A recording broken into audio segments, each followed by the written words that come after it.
यो हो जानकी मन्दिर, जनकपुरको शान। इतिहास पुरानो तर भक्त चाहिँ फ्रेश जेनेरेसनको। जय जय जय सीता मैया। अरे वाह पिचको, स्वागत छ पप्पाको ब्लगमा।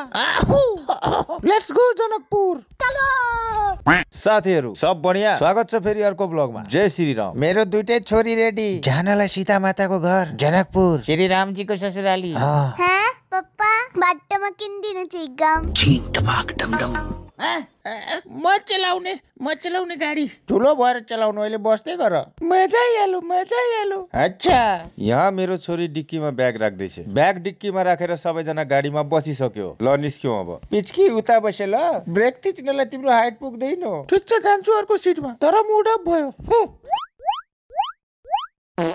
मेरो ड्याडीलाई मेरो काठमिल गएर पिकअप गरे अनि निस्किसके विराटनगरबाट र पुगिसके कोशी ब्यारेज। यो पुल 66 वर्ष पुरानो हो। कोशी ब्यारेज अहिले एक्सपायर भएर टाइम ओभर लेखिएको छैन, तर गाडीहरू चल्दा सेक हुन्छ।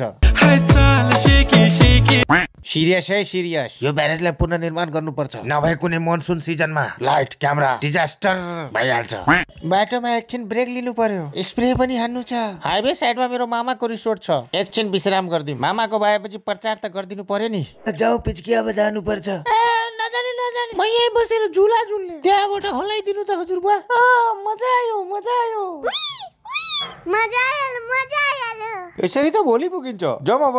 बाटो हिँड्दै थियो, मन त ठिकै थियो, तर आँखा अचानक आलु चपमा गएर अड्कियो। दिमागले भन्यो ग्यास हुन्छ नखा, पेटले भन्यो हेरमला पहिले आलु चप खाइदिम। आन्टी कसरी हो आलु चप? 10 के दुईटा, 50 टकाको दिनु न। समोसा पनि हालिदिनु ल 50 टकाको। ले बाबु। लिनु आन्टी 100 रुपियाँ। अरे यार म त राक्षस हो, थोरै आलु चप लिएछु कि क्या हो? अझै लिइहाल्दै, मलाई 100 रुपियाँको आलु चप दिनु त। लियो आहा के आलु चप। दियो थ्याङ्क यू। आलु चपको तेल त कडाईबाट एस्केप मारेर आलु चप भित्र रिफ्युजी बनेको रहेछ। खाएपछि थाहा भयो यो 10 रुपियाँ वाला समोसा चाहिँ यामी रहेछ। गाडी चलाइरहँदा थाहै नपाई जनकपुर पुगिसक्यो र यहाँको भाटभटेनी जेनजी आन्दोलनबाट सेफ रहेछ है। धेरै नै खुसी लाग्यो। कार 12 बिघामा पार्क गरेर म निस्के होटल रुम खोज्न। 3-4 वटा होटलमा रुम हेरिसकेपछि जानकी मन्दिरको छेउमै रहेको सुख सागर लजमा रुम बुक गरे। इन्टरनेटमा देखाए भन्दा र अरू ठाउँमा सोधेको भन्दा सस्तो र राम्रो लाग्यो। र यहाँको अङ्कल पनि साह्रै राम्रो हुनुहुन्छ। 2400 मै 2टा रुम दिनुभयो। र फेरि म कारनिर फर्केर फ्यामिली सँगै पिचकी छोरीलाई लिएर रुमतिर लागे। मलाई कुन ठाउँमा ल्याइदियो, डर भयो। Hello guys. मन्दिर छेउ गंगासागर पोखरीको कर्नरमा रहेको होटल सुख सागरमा एकछिन विश्राम गरेर 12 बिघाको पार्किङमा रहेको मेरो कार, होटलको आफ्नै पार्किङ जहाँ पार्किङ फ्री रहेको छ त्यहाँ पार्क गरेर सम्पूर्ण लगेज लिएर ड्याडीसँग फेरि रुममा आइपुगे। कत्रो माथि रुम लिएको तैले? डेढ थाकियो। मसँग चल्ने होइन धेरै। मेरो बहिनी होइन,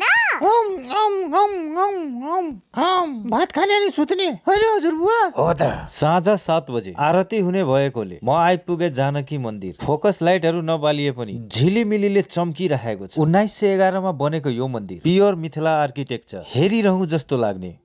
यतिमा भित्र इन्टर गर्दा कीर्तन भजन फुल भोल्युममा। यहाँ 2टा नानीहरू फुल डेडिकेसनका साथ डान्स गरिरहेछन्। यसले कीर्तन भजनको भाइब नै बेग्लै भएको छ। पुरा डगरिया बेलेसुर ओ सुहामन लागे। र यहाँ मेरो पिचकी छोरी पनि रमाइरहेछ। मन्दिर भित्र यस्तो यो के हो बे?